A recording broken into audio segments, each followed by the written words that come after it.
Today, we're diving into a declassified story that honestly feels more like a Hollywood thriller than something that actually happened. It's a story about just how close we all came to the absolute unthinkable. Just picture this for a second. A nuclear bomb. And it's suddenly, catastrophically, just falling, plummeting from the sky. But this isn't an attack. It's not some act of war. It's something that, in its own way, is almost more chilling. It's an accident.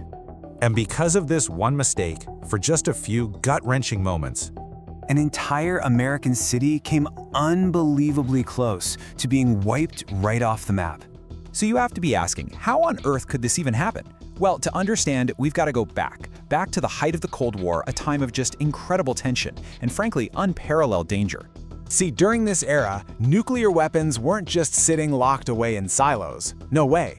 They were constantly being flown around, moved, and tested.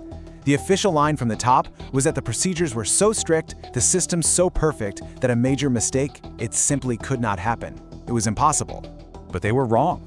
Dead wrong. Mistakes did happen, and these accidents were so sensitive, they had their own top-secret code name. The military called it a broken arrow. That was the term for any accident involving a nuclear weapon. And as you're about to find out, some of these were far, far worse than the public was ever allowed to know.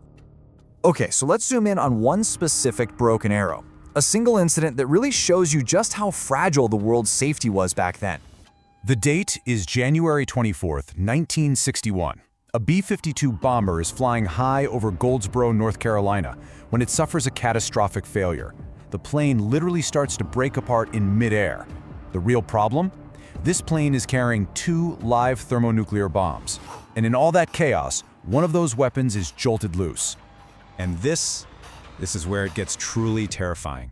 This wasn't some inert bomb. Its systems were active. It was live. And it was now in a free fall, plunging thousands and thousands of feet toward the ground, toward an unsuspecting population below.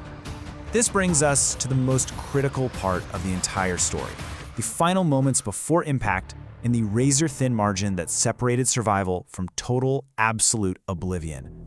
So the bomb slams into a field, and miraculously, a full-scale nuclear detonation doesn't happen. But the danger was not over, not even close. You see, the impact was so violent that several of its internal triggers, the very mechanisms designed to start the detonation sequence, actually activated. The bomb was trying to arm itself. So here's the kicker. This weapon was built with multiple redundant safety systems, all designed to prevent exactly this kind of accidental detonation. Almost all of them failed.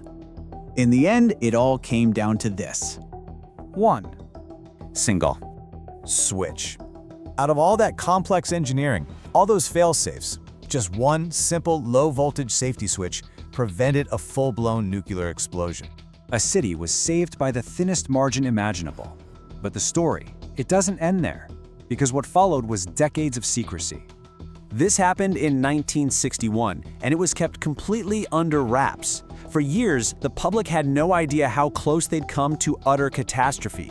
It wasn't until the 1980s that the first documents were declassified, and even today, there are still questions about the full story.